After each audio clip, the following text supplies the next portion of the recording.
Yo guys, what is up? It's your boy TRUEDBZ back with another video, and today is going to be my spoilers review for Spider-Man No Way Home. I know I did a video earlier when the movie first came out, literally that night. I did a somewhat of a review, but it was more so like a first viewing type of reaction. And it wasn't very constructive or anything. I was just expressing my excitement and how I felt about the movie literally as I left the theater. So this one's going to be more of a constructive, organized review. It's still going to be a little bit messy because, I still got the jitters from the movie and all. I did see it a second time just to get, the first viewing was more of an emotional ride, and then the second one was more of a objective ride. Does this scene work? And since I already know what happens in the movie, I was like, okay, does this fit here? Does this work? Does this work? And I was still enjoying the movie, but I was more critical in my viewing. And honestly, it was still literally just as good as the first viewing, if not a tiny bit better, because I was with my parents at the time, and I was excited to see their reactions. So yeah. So we're going to get started with a recap of the movie. I'm not going to go into every single little details, but I'm just going to go over the general plot and, I'm not going to spoil everything basically. I'm just going to go over the main stuff that you need to know in order for this review to kind of make sense, but not too much to where this is a replacement for the movie, because I don't think there's anything going to be a replacement for that movie. It's just way too good. So, without further ado, I'm going to start the recap, and yeah, let's get to it. Okay, so, with the recap, so in the last movie, after defeating Mysterio, Peter Parker's identity was revealed, and now pretty much everybody in the world wants Spider-Man. The Daily Bugle released a video, and now everybody's after Peter, because Peter has been revealed to be a Spider-Man.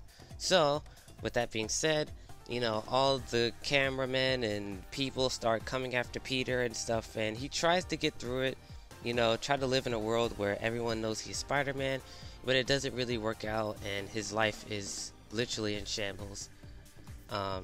His friends MJ, well, his girlfriend MJ and his best friend Ned, his Aunt May and Happy's lives are getting completely flipped, and Peter is feeling very guilty about it. The straw that breaks his back is the fact that MJ, Ned, and Peter all try to get into a college together, and they get rejected because they know who Spider-Man is, and Spider-Man is a very controversial figure in the MCU right now. So Peter says it's not fair, and all of his friends are disappointed, so he asks Doctor Strange for help to see if he can reverse time and make sure all this stuff doesn't happen. Doctor Strange says he doesn't have the time stone anymore because it was destroyed in Endgame. So Doctor Strange says, well, what if we just erase everyone's memory? And so Wong warns him that it's a terrible idea. You shouldn't be able to, you shouldn't do that. And Doctor Strange is like, it's fine. Like, we've done stuff like that for less. And so Doctor Strange helps out Peter, but in the middle of casting the spell, Peter constantly interrupts Doctor Strange, and the spell goes out of control, and so everyone who knows Peter Parker in the multiverse goes to the MCU. Now, Doctor Strange is able to stop majority of the people coming to their universe, but some of them did squeeze through, and we're going to see the first one who shows up later on. So, after that, Peter tries to go to the leader of the college they were going to attend to see if they can convince them that MJ and Ned needs a second chance. As Peter Parker is about to do that, the entire highway gets shut down as a person with 4 metal arms appears. That's right, Doc Ock from the Sam Raimi films has appeared, which we already saw in the trailer, but I think I should say it right now. So, Doc Ock from the Sam Raimi films shows up, and he wants to know where's his fusion reactor. Tom Holland's Peter Parker doesn't know what he's talking about, and so Doc Ock goes out of his way to defeat Peter. And in the middle of his fight, he grabs onto Peter Parker's suit, and his arms actually take some of the nanobits and it combines with the arms. So now Doc Ock is even stronger, and he corners Peter underneath the highway. After which, Peter realizes that the nanosuit has connected to his arms, so he hijacks Doc Ock's suit with the nanotech, and now Peter Parker is in control of his arms, which means he's in control of Doc Ock because the arms are in control of his body. So Peter Parker captures Doc Ock, and just as he was about to help the rest of the people get off the highway, the Green Goblin shows up from the Sam Raimi films in his classic suit and everything. So as soon as Green Goblin was about to attack, Doctor Strange saves Peter and puts Doc Ock in a cage. After this, Doctor Strange essentially explains what's going on. So when Doctor Strange was doing the spell, Peter Parker kept interrupting him, the spell went out of control, and some of the villains that knows Peter Parker's Spider-Man came to the MCU.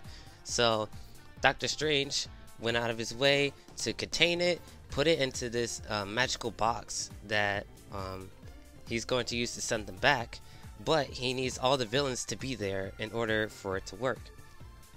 And so while Doctor Strange was doing that, he actually found and captured the Lizard from the Mark Webb films, Dr. Connors the Lizard.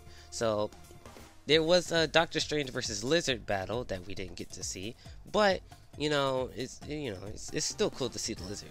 So Doctor Strange explains that you need to go out and find these villains while I finish up this counter spell to send them all back. So Peter goes out, finds Electro, and they start fighting. As Electro gets the upper hand, Sandman from the Raimi films actually shows up and saves Peter, and so he asks what's going on, and Peter's like, hey, that electric guy is trying to kill me. We have to, stop him before he, blows up the entire city. And so he's like, okay, I'll work with you. So Sandman, Spider-Man defeats Electro from the Mark Webb films, which is Jamie Foxx. So those two defeat Electro, sends him back, and because Sandman doesn't trust anyone, he actually tries to attack Peter because Peter captures Electro, and Sandman's like, what are you doing? Like, what the hell's going on? And he's like, I'll explain everything. And then Sandman gets upset, Spider-Man captures Sandman, and so now we have the Lizard, Doc Ock, Electro, and Sandman in their cages. So we got 4 out of 5 villains. So after that, Peter Parker returns to the base. Doc Ock confirms that the person on the bridge in the glider was Norman Osborn from the Raimi films, Green Goblin, but he said he died. So everybody's wondering, like, what the heck is happening? Like, is this really Green Goblin, or is a ghost or an illusion or something? So after that, we see Norman Osborn in an alley confronting the Green Goblin, which is a separate personality. So those two are bickering back and forth, and Norman says, I don't want to do this anymore. So he gets rid of the mask and he hides the glider.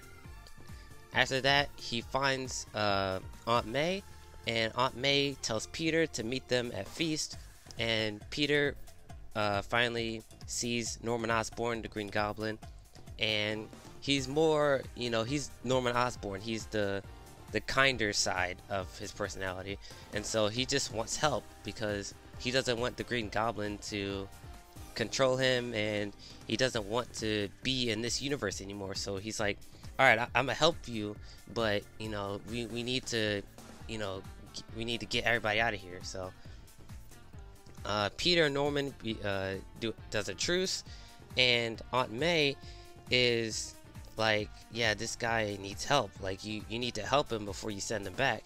And Peter's like, well, that's not my problem. Like they all die in their universe, but there's nothing I can do about that. And Aunt May's like, listen, like, you're a hero. You're supposed to save people, not send them to die. So Peter, is having a kind of a mental battle. Does he save the villains, or does he send them back to their universe to die? Because everyone in there except for Sandman dies in their movies. So yeah. Well, actually, I don't think Dr. Connors dies, but I think Electro dies in the Mark Webb films. So, with that being said, Peter and Norman go back to Doctor Strange's place. Doctor Strange sees Norman, captures him, and he relates to everyone what's going on. They're all part of different universes. They all came here, and they're going to send them back. And when they send them back, they all die because they fight Spider-Man. So, obviously, the villains aren't down for that because we're like, okay, why would we go back to our universe just to die when we can just stay here? And Peter's like, yeah, we can't send them back to die. Like, what if we save them? What if they turn good? And Doctor Strange is like, we can't meddle with the time continuum. Like, they're from different universes. It's not our problem. Exactly what Peter said earlier, by the way. And so, with their conflicting motives, you know, Peter is like, alright, screw this. I'm doing it my own way. And so, Doctor Strange fights Peter, and Peter wins. And he comes back, and Doctor Strange is now trapped in a mirror dimension. So, Doctor Strange is out of the picture. So, after that, Peter releases the villains and goes back to the lab in Happy's house and tries to come up with a plan. So, when they return to Happy's place, Peter wants to help out Doc Ock first because the problem with Doc Ock is that he's in control of the arms because the chip on his brain is broken. So Norman and Peter fixes Doc Ock, and now he's in control of the arms, and so now he's the kinder Doc Ock in the Raimi films rather than the evil one. So while that's going on, Sandman and Electro have a conversation of how they turned into who they are, and they're like, yeah, like these powers are great, you know, type of thing. And it's like, Sandman is like, well, I just want to go home, so it don't really matter to me. So, you know, Peter hooks up Electro, tries to drain the energy or electricity out of him to turn him back to normal, and they're making a serum for Norman so he can get rid of his negative personality. After that, Norman turns back into the Goblin and betrays everyone. And so Electro, Sandman, and Lizard all betray Peter, Aunt May, and Doc Ock, who's still now on the good side because the chip. So they all fight. Doc Ock escapes. Electro, Sandman, Lizard, they all escape. So now it's just Peter, Aunt May, and the Green Goblin in the building. So Aunt May tries to escape while Peter and Goblin fight. When they fight, they end up in the lobby, and Aunt May tries to help out Peter, and then she gets injured, and the Goblin blows up the building. After which, Aunt May dies, and Peter is now depressed and distraught. So after that, MJ and Ned sees this stuff on the news, and they're like, we have to press the button to send the villains home. And Ned's like, well, we have to wait for Peter. We have to, you know, hear if he's okay. And as soon as he says that, a portal, or a spark of a portal, appears. Because when Peter defeats Doctor Strange, he took a piece of Doctor Strange's suit, which gave him magic to open portals, and he gave it to Ned. So Ned now has the abilities to open portals. So MJ and Ned tries to use the portal opener to find Peter Parker. So they do it a couple of times, and they finally open a portal to Peter Parker. And which Peter Parker shows up? Is Andrew Garfield from the Mark Webb films. Yes, Andrew Garfield is in this movie, which means Toby is, but we'll get to that. So Andrew shows up, he jumps through the portal, and everyone's confused like, this isn't our Peter. And Andrew already figured it out because when the villains showed up, the other Peters followed them as well. So Andrew and Toby have been in the universe for a little bit, you know, while they were fighting the villains, and they were trying to figure everything out. So Andrew's like, yeah, multiple realities, matter displacement, like all that stuff's real. And it's like, dang, I'm in a whole new universe. So MJ and Ned are like, yeah, this isn't our Peter, like we have to find our Peter. And so they open another portal, and Tobey Maguire shows up. So he shows up through the portal, and now we have Andrew and Tobey in the same scene together. They both realize that they're both Spider-Man, and we have a couple of good comedy bits and stuff like that. And so after they're done talking, they all find Tom Holland's Peter Parker, and he's depressed sitting on top of a rooftop. So MJ, Ned, Peter Parker, and Peter Parker, or Tobey Maguire, Andrew Garfield, they all show up to comfort Tom Holland's Peter Parker, and he's all depressed, and he's about to send all the villains home to die, because he's like, well, Green Goblin killed Aunt May, so I don't care about what happens to them anymore. So he's about to press the button, and MJ stops him, and the other Spider-Man shows up and is like, this isn't the way, we have to save them before they go back, because Toby and Andrew knew these people before they turned into monsters. So they're like, yeah, we have to save them, like, this is what heroes do. So Peter Parker, Tom Holland, is like, well, I don't care anymore, like, Aunt May died for nothing. And so Toby is like, she didn't die for anything, because I lost my Uncle Ben, you know, and I know what you're going through. Andrew is the same thing. I lost Uncle Ben and I lost Gwen Stacy, which is my MJ, and they all relate in that. It's like, dang, we all lost somebody important to us. So they all connect, and they all convince Tom Holland's Peter Parker to get up and fight again. So all the Peter Parkers, MJ and Ned, all go to a lab to fix all the machines that are used to save the villains. So after a couple of banter scenes, they all meet at the Statue of Liberty, and we got Andrew Garfield, Tobey Maguire, Tom Holland, all Spider-Man versus Electro, Lizard, and Sandman. So it was a 3v3. So all three of them fight. Spider-Man, all three of them defeat them, turn them back into humans. After which, Ned and MJ actually gets chased onto the Statue of Liberty by Lizard, and so Ned tries to open a portal again. Doctor Strange comes through, and he's like, what the hell is going on?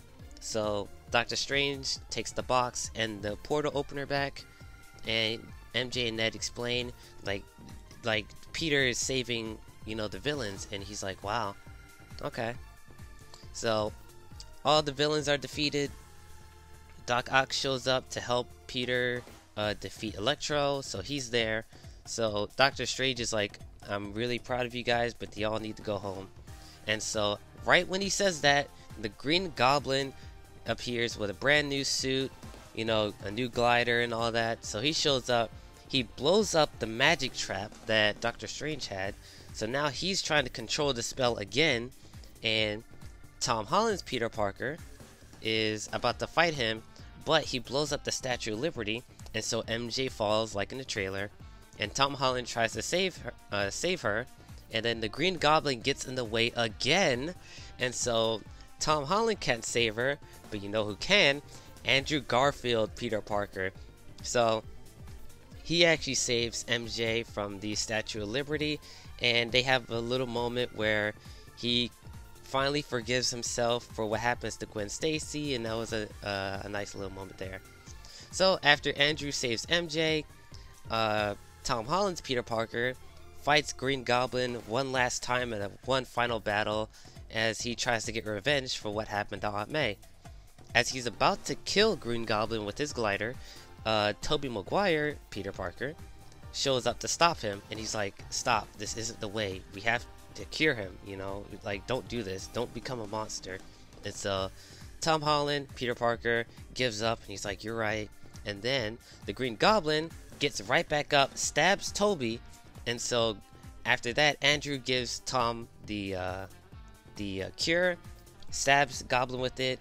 Goblin is no more, and Norman Osborn is finally released. So all the villains are defeated. Tobey Maguire did get stabbed, but he does survive the movie, so he's not dying. So after that, all the villains are defeated, all the Spider-Men are alive.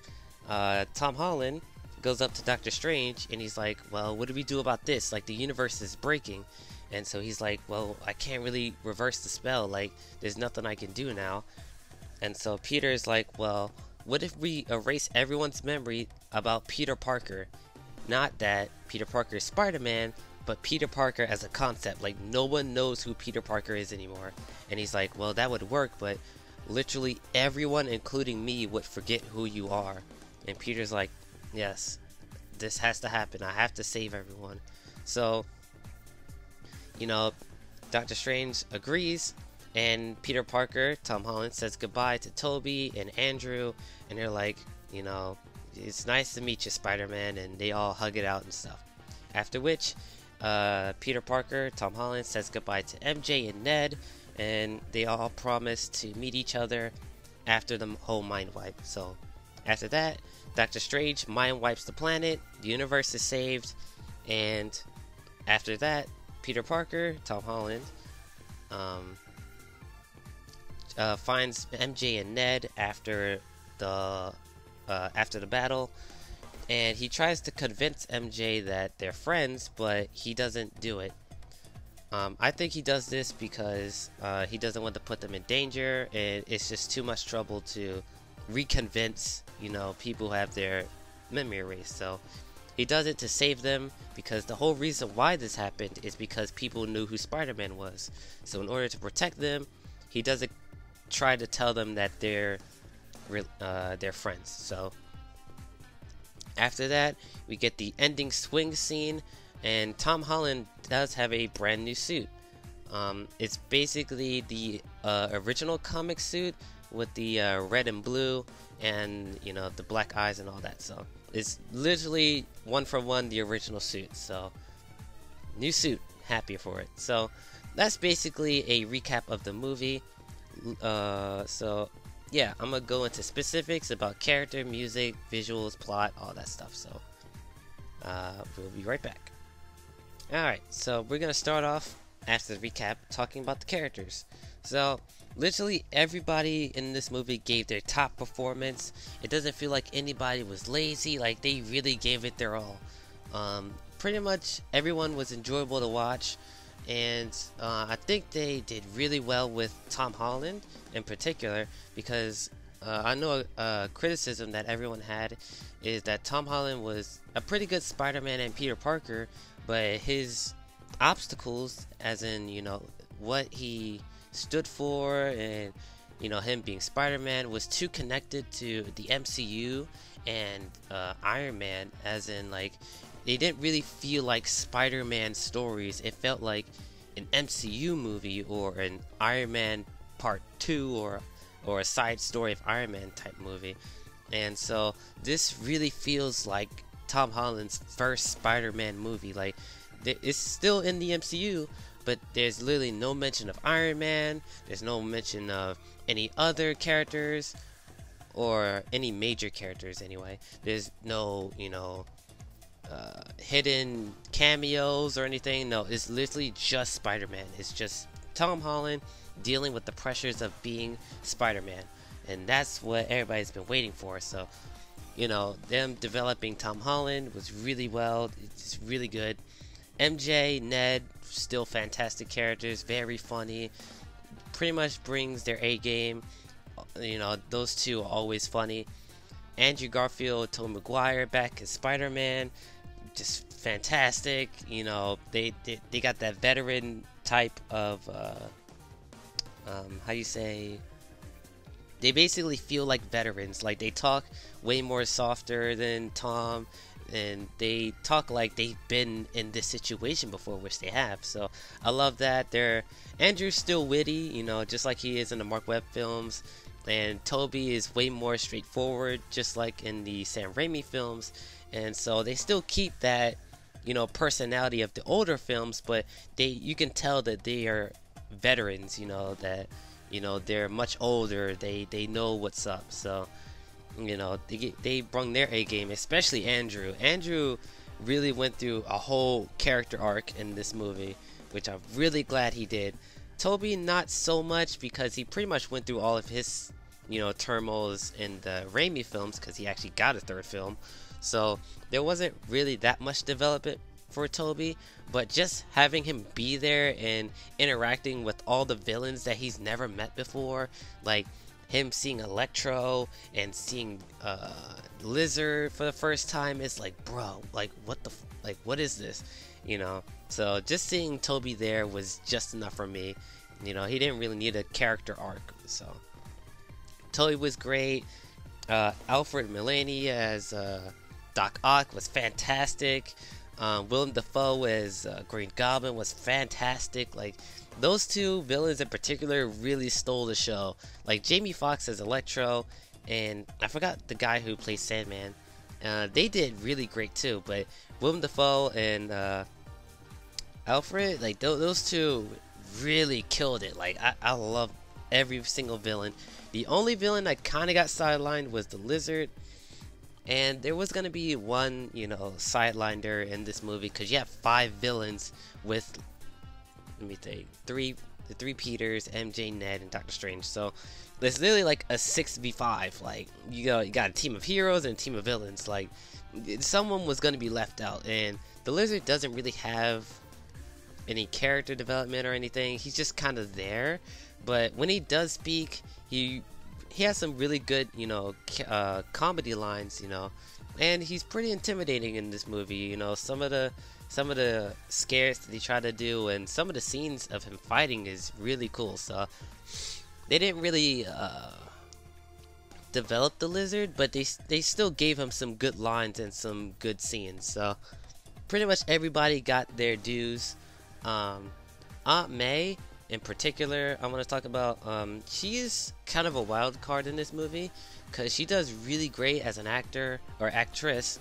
She really killed it, as always. She's funny, she works well with the rest of the cast, but her motives for saving the villains is very questionable, because Aunt May is the one who convinces Peter that he should help these villains, get rehabilitated. Like, so once they go back to the universe, they don't have to die. So, Peter Parker, or Tom Holland, he originally says this to the villains, is like, you guys are gonna die, so it's like, why don't you just come with me and maybe we can help you. And they're like, well, we either die or we help you, so it's like, there's no choice. So it's like, and Doctor Strange is like, no, like, you can't change their fate. Like, once they go back to their universe, it's like, whatever happens in their universe stays in their universe. We have nothing to do with it. So if they go back to the universe to die, then that's their fate. We can't change that. And so that's what leads up to the final battle. Well, not final, the fight between Strange and Spider-Man. So, Doctor Strange motives are very clear and cut. But Peter and Aunt May's saving the villains felt not forced, but it felt weird, especially for Aunt May. Being the outsider in this perspective, she doesn't really know what's really going on, like, in its entirety. She just knows that they're villains from other universes, but I don't think she knows that they're gonna die. But even still, it's like, Aunt May, like, these people need to go home, and she's like, well, no, we have to help them, like, become good. And it's like, just like Doctor Strange says, it's really not their problem to fix them. But, Aunt May, does her thing. Peter Parker is like, yeah, we shouldn't send them to die. Like, that's kind of fucked up. So, motivations on that front of the movie felt a little bit sloppy. Could have been explored a little bit more, but it's small in comparison to the rest of the film, which was fantastic. Another character I want to talk about is Sandman. He's another villain that kind of gets sidelined, but he still has some good development over the film. The thing I want to talk about is his flip-floppiness throughout the movie, because when he first appears, he wants to help Peter Parker or Spider-Man defeat Electro. And so, he does that, and he gets trapped by Doctor Strange.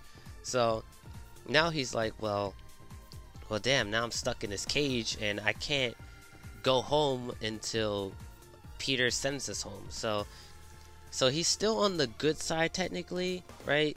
But he's kind of like in the middle. Like, he's just there to go home. Like, he's not picking sides, right? So, while Peter tries to fix Doc Ock and Electro, Sandman is pretty much neutral throughout the entire thing.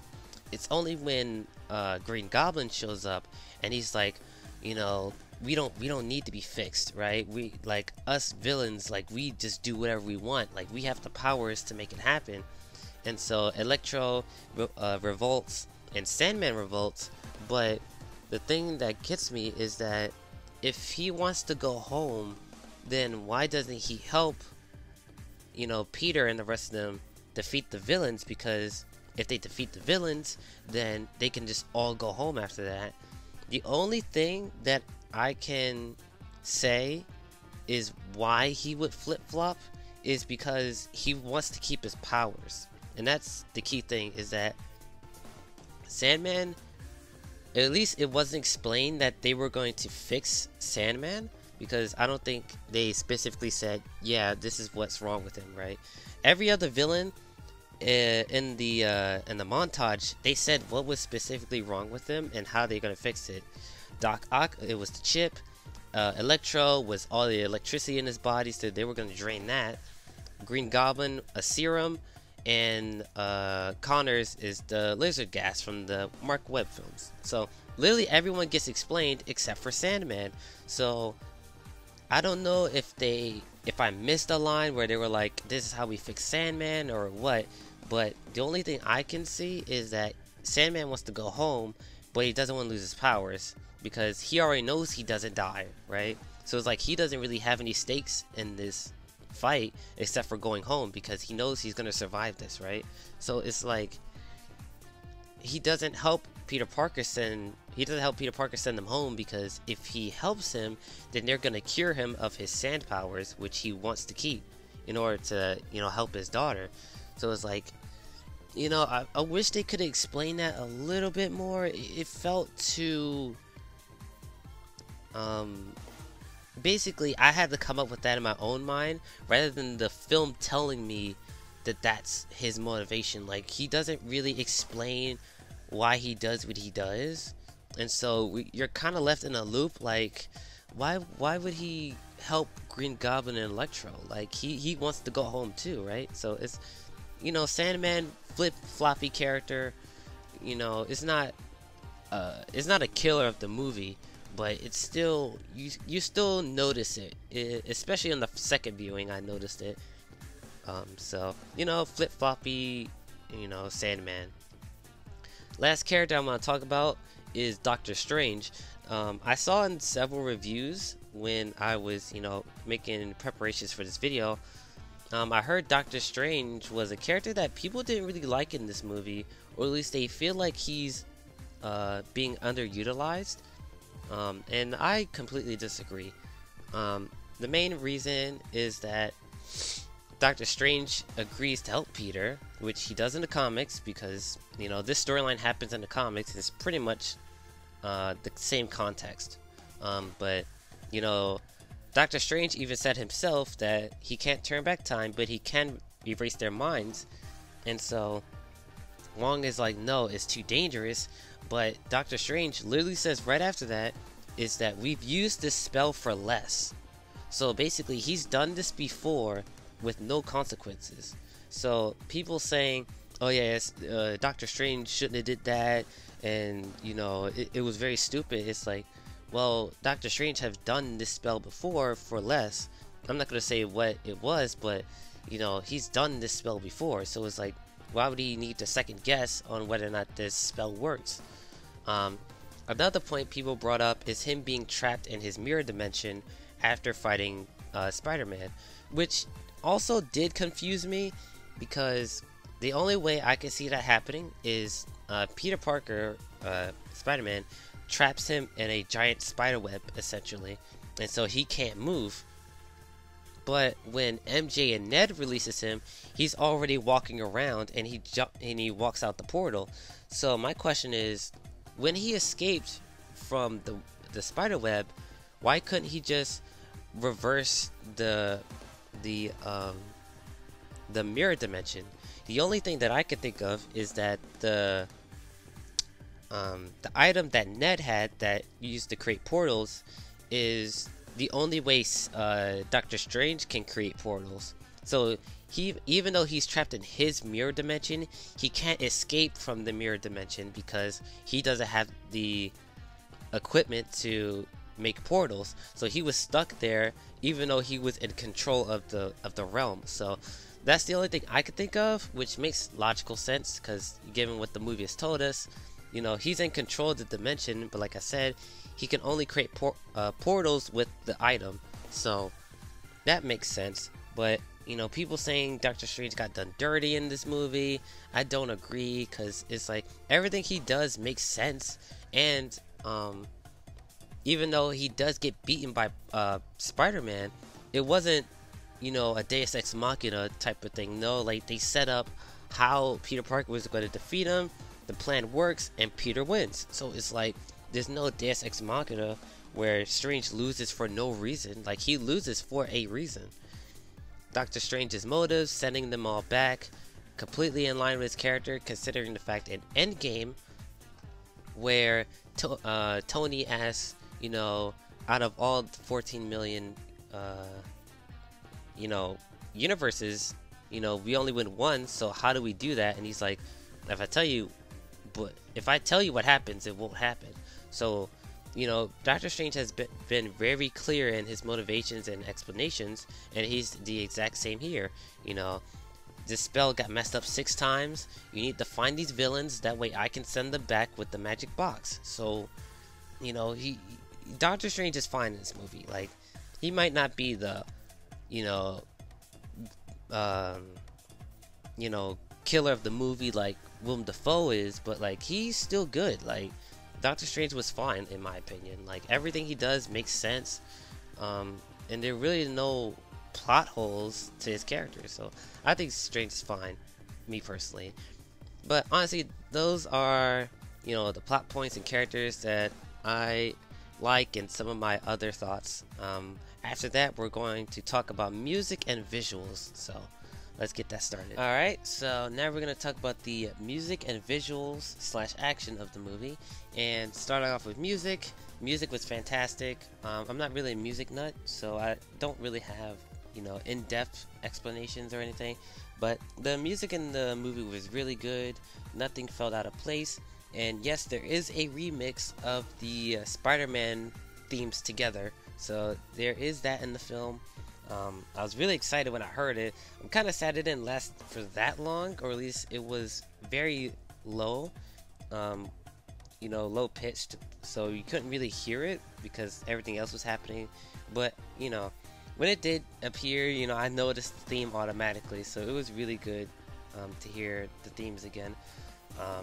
So music overall good, give it a thumbs up. Visuals and action, probably some of the best we've ever seen in the MCU. Like, the only other films that come even close is probably original Doctor Strange or Endgame or Civil War. I wouldn't say Infinity War had great battles, but it had some pretty good ones. So like, you know, in terms of like battles, in terms of like MCU films, I probably think it's in the top 5, especially the 3v3 with the Spider-Man and all the villains, and the fight with Green Goblin that Peter Parker had in the building. That one was a really good fight. So action was really good. Visuals top notch. I mean, it's a Marvel film, so you kind of expect the visuals to be, you know, really good. So there weren't any like fake hokey CGI.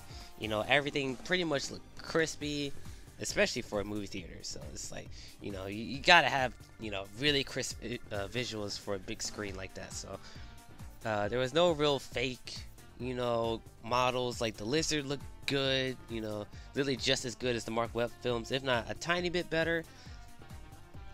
Spider-Man looks great. Sandman looks really good. Electro looks good. You know, all the villains, all Spider-Man. The visuals all around look really good. Would I say is the best looking Marvel film they've made? Probably not. Maybe Endgame and Civil War. Maybe even Guardians have better visuals, but it's still a top 5 contender, honestly. You know, with final battle, the highway battle, the stuff with Aunt May, Peter Parker, well, all 3 of the Peter Parkers, like all those scenes really make this film stand out. You know, so it's still a top 5 contender in terms of visuals as well. So Literally thumbs up, for music, visuals, and action.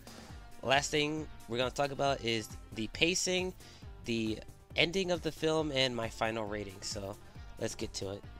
Okay guys, so we're at the final part of the video. So now I'm going to talk about pacing, the very ending of the film, and my final rating for this film. So let's talk about pacing. So I watched this movie 2 times. I saw it Thursday when it first came out, and then I saw it Saturday when I think it was the day after it came out in terms of theaters. First viewing, fantastic. The theater was crazy because literally no one had seen this film before. So, I was in the crowd screaming my head off when Andrew and Toby showed up. When Aunt May died, the audience was crying, and so was I. When Peter was sat on the top of the building because of May's death, I was crying as well, so was the audience. When Doc Ock and the Green Goblin showed up, everyone cheered. When Electro showed up, Sandman showed up, everybody was going crazy. The first viewing that I had was so great. I wish I could relive those moments again, but they'll still just be in my memory. But it's just the first viewings. It's just so good, So it's first viewing, just rating that alone is like a 10 out of 10 experience. I loved every minute of my first viewing of this movie. Second viewing, there is one thing that I want to talk about in terms of the pacing. The beginning part, which is covering Peter Parker's life as Spider-Man when everyone in the world knows. It only lasts for, I would say, about 20 to 30 minutes. The movie itself is 2 hours and 30 minutes, so the beginning part only 20-30 minutes long of Peter living his life as Spider-Man and getting help from Doctor Strange. All that is in the span of like 20 or 30 so minutes. And when you're watching it for the first time, at least for me, it felt very on point. It went from plot point to plot point. It doesn't really waste any time. It shows you what you need to know for the plot. And it keeps going with that. It keeps building until the villains show up. I noticed on the second viewing, because I already know what happens, the pace of the first 30 minutes or so felt a tiny bit slower. I was just kind of going through the motions and saying, when's Doc Ock showing up, right? But it's not necessarily a bad thing. It's just that I just felt like that, and maybe it's because I seen the movie before, right? But the first 20 or 30 so minutes, I would say on the second and other viewings will feel a lot slower than your first, which is really good, honestly. If you can keep your audience engaged on the first viewing, because first impressions are always important, right? So if you can keep your audience engaged throughout the first viewing, you pretty much got them hooked, right? So it's I don't think it's a bad thing having the pace feels a little bit slower in the beginning, because they're setting up the multiverse, they're setting up Peter Parker being Spider-Man, they're setting up the villains showing up, they're setting up Doctor Strange. It's a whole bunch of setup that they need to do. So I don't really have a problem with it feeling slower, but that is a thing that I noticed. Once the villains show up, once Doc Ock shows up, the movie just keeps going. There's no stopping. There's no break in the movie, or at least there isn't any scenes in the movie that takes me out of the story, right? Everything flows together. Everything for the most part makes sense. The characters are all entertaining, the music good, the visuals are top notch. Everything about this movie, from when Doc Ock shows up, is literally perfect. There's nothing that I have negative to say about it, and especially talk about the pacing. It's literally just perfect. It's just, once we get to this point, the movie, it just keeps going straight up, no matter what.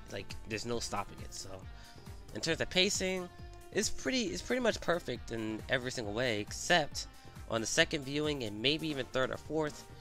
The first 20 to 30 so minutes does feel like it kind of drags, but in my opinion, it's only because I've seen the movie before. So it's I'm kind of just waiting for the exciting stuff to happen, but the stuff that happens in those 30 minutes are meaningless. they set up the story, and it's really important to the characters and the conflict and the overall plot, you know. So it's like, even like if you cut out the 30 minutes of that movie, literally nothing would make sense. So I feel like it's good to have it slower paced so the audience can get into gear for what's happening. So pacing still pretty perfect. Like I said, second and third viewing might feel a little bit slower. So now we're going to talk about the ending. So the ending of this movie is really sad. Like I said in the recap, Doctor Strange erases everyone's memory of Peter Parker, including himself. So literally the only people who remember Peter Parker is Peter Parker. So Happy doesn't know who Peter Parker is, MJ, Ned, Doctor Strange, as I said.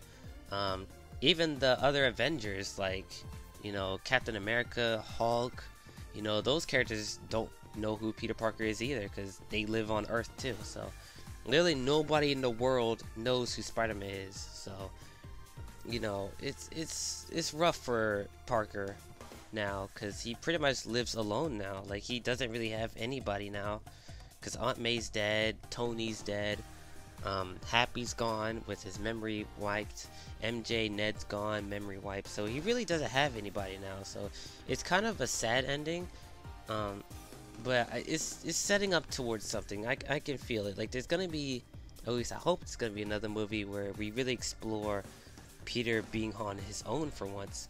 Because in all the other films, Peter always had the Avengers, Iron Man, MJ, Ned to help boost him to become a hero. But now Peter Parker, Spider-Man, doesn't have anybody. You know, he's on his own now. So we'll see how that works out in the future. You know, with future films, hopefully we get those, crossing fingers. So, you know, it's a pretty sad ending, but I think it's fitting for the character, especially for Tom Holland's Spider-Man. I think it really fits. So there are two post-credit scenes, one in the middle and one in the end. The one in the middle is Tom Hardy from the Venom films actually shows up.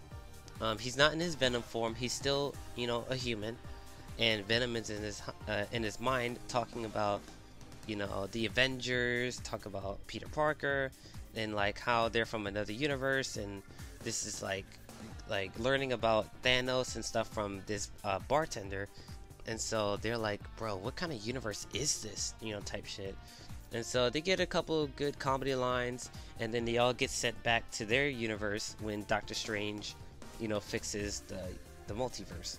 So pretty good scene from, you know, Tom Hardy and Venom. I wish they were part of the actual villain lineup, to be honest. They would have to work in a way, because Tom Hardy's Venom isn't a bad guy, right? It's not the evil Venom, but I wish he still could have been in that lineup, because, you know, 6 villains, Sinister Six, you know, it'd be cool. But, you know, after the setup in Venom 2, it really made it seem like Venom was gonna have a way bigger role in this film, but he doesn't really. Like Venom himself doesn't even show his face. Like, it's literally just Tom Hardy talking to the bartender. So it's like, Venom was really wasted, honestly. They could have done so much with this character, especially with this version of Venom that pretty much isn't like any other Venom we've seen. It would have been interesting to see how he contrasts with the rest of the villains, you know. There is one thing that we see when Doctor Strange sends Venom and Tom Hardy back. Venom actually leaves a tiny piece of himself in the MCU universe. So there's a tiny little symbiote walking around in New York. So maybe we'll get a Venom in the MCU. Maybe Flash Thompson, or maybe Tom Holland's Peter Parker will get the symbiote suit. Like who even knows? But Venom is technically in the MCU now, so we'll see how that goes. Question mark. It's kind of up in the air whether or not they'll do anything with that. I don't think it's gonna be Spider-Man 4. Honestly, I don't think it's gonna be, you know, the next Tom Holland film if we get it. but it's still a cool thing to know that Venom can exist in the MCU. It's still pretty cool, so it's pretty cool. Final post-credit scene is essentially a trailer for Doctor Strange Multiverse of Madness. I haven't seen it in full because I actually left the theater before. I thought the Venom scene was the last scene, but there was another one. So this is what I'm describing is only things that I've heard. I haven't seen it yet. So apparently Doctor Strange is still trying to fix the multiverse and he needs help. So he actually goes out to find Wanda, which is Scarlet Witch. Because after WandaVision, she's in basically a solitude of state. Like she's on her own, in her own mind, So Doctor Strange goes to Wanda for help and saying, do you know what the multiverse is? And I need your powers to help put it back together. And as they're doing that, an evil Doctor Strange shows up, which I believe is from the What If series that's on Disney Plus. There is an evil Doctor Strange, and he meets the MCU Doctor Strange and Wanda, and so that's kind of cliffhanger. Doctor Strange versus Wanda. So it's like, it's interesting. I didn't watch What If, so I don't really know what evil Doctor Strange is, but it's pretty cool. Like two Doctor Stranges sound cool, so it's pretty cool. I really got nothing to say on it because I didn't watch What If or the post credit scene because I left the movie way too early. So I just heard about this. So apparently that's the second post credit scene. So yeah, now we're gonna go with the final verdict and we're gonna end this video. So let's do it. Alright guys, we're gonna go with the final verdicts. So I'm gonna go down the list and I'm gonna give you a final score at the end. So I'm gonna talk about plot, characters, visuals and action, music, pacing, and the ending. So 7 categories and we're gonna rate each one. So plot, pretty much solid all the way around. I didn't really notice any plot holes anywhere. More inconveniences or questionable character choices. So in terms of plot, I would say it's about a 9. Honestly, it's pretty much solid all the way through except for those tiny little things. So a 9, it's not a 10 out of 10, plot. It's really darn close to it. So give plot a 9 out of 10. Characters, like I said, everyone was great. Give their top-notch acting performances. Tom Holland was great. Andrew, Toby, Aunt May's actor, all the villains, Doctor Strange, literally everyone gave it their all. So characters, I'm gonna give a 10 out of 10. Honestly, there's really no bad characters or anybody that felt like wasn't giving it their all, and everyone's emotional side came out. Andrew, Toby's, Tom, Doc Ock, Willem Dafoe's, like everybody has their own places to shine. So in terms of characters, I'm giving it a 10. Music, I'm giving it about an 8. There aren't any, other than the remix or the collab of the Spider-Man themes, I don't really remember any specific music from the movie. I just know it sounded good, right? It fit the scenes that it was in, but I can't really tell you, what was the music like when Spider-Man fought Doctor Strange, or what was it like when, Peter Parker fought Green Goblin. I can't really tell you that because I don't really remember it, but I know the music was good. It didn't take me out, so I'm gonna give the music an 8, mostly because lack of remembrance. Next, visuals and action, 10 out of 10. Literally peak MCU tier type stuff. Top 5 definitely for sure. All the action, the fights, the CGI for the Lizard, Spider-Man, and Doc Ock's arms, literally everything was a 10 out of 10. No question about that. Pacing, I would give it a 9 as well. Like I said, on second and future viewings, the beginning part of the movie does feel a little bit slower, mostly because what happens, and so you're using you know, you're just watching to get to that point, right? But it's not to say that the stuff in those 30 minutes aren't good. It's just that you're waiting for the exciting part to start. So I'm gonna give it a 9 out of 10 purely on that front. So it's not a perfect 10, but you know, it's really close. The ending of the movie was about a 9 out of 10 as well. It's really sad. It makes Peter grow up as a adult Spider-Man, because now he's on his own, which a lot of the fans of Tom Holland wants. You know, Peter Parker to be his own man now, which they finally did it. So ending was very satisfying but sad.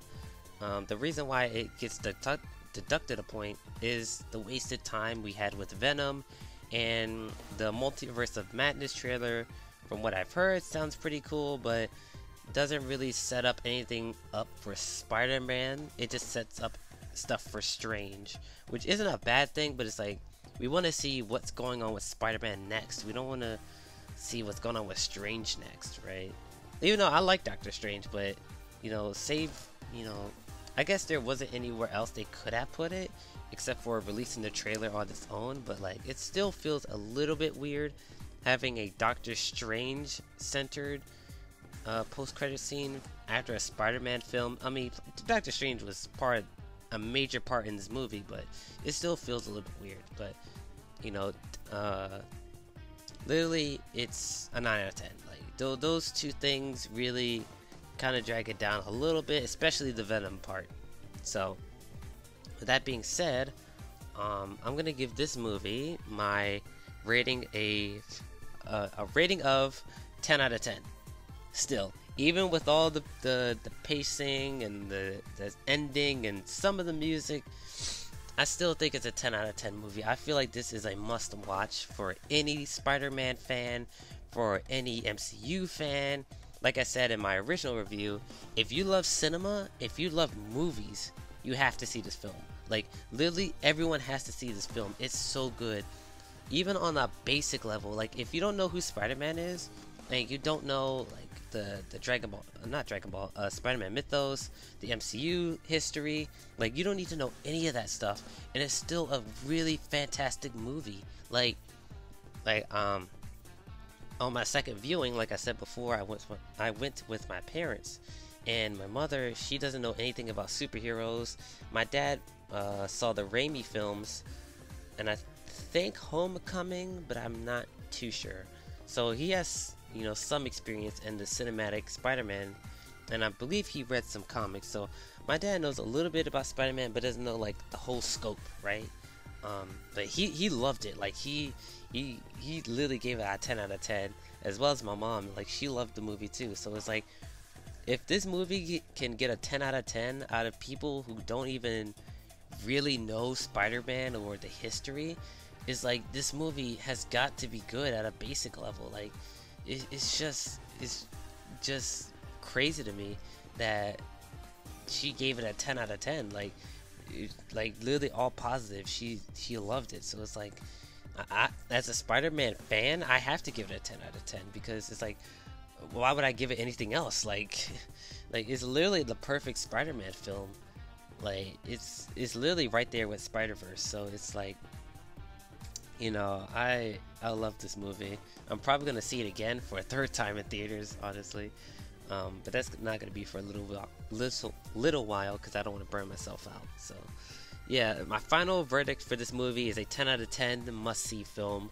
As a first review on the channel, it's pretty high standards to live up to with future movie reviews that I do, which I want to do because I'm going to the theaters a lot more often. So Spider-Man No Way Home gets a 10 out of 10 rating from me. I'm really glad I was able to do this project and, you know, do more commentary videos. I've started recording a lot more, you know, commentary, you know, ever since the channel update that I did. So I'm really glad I was able to do this.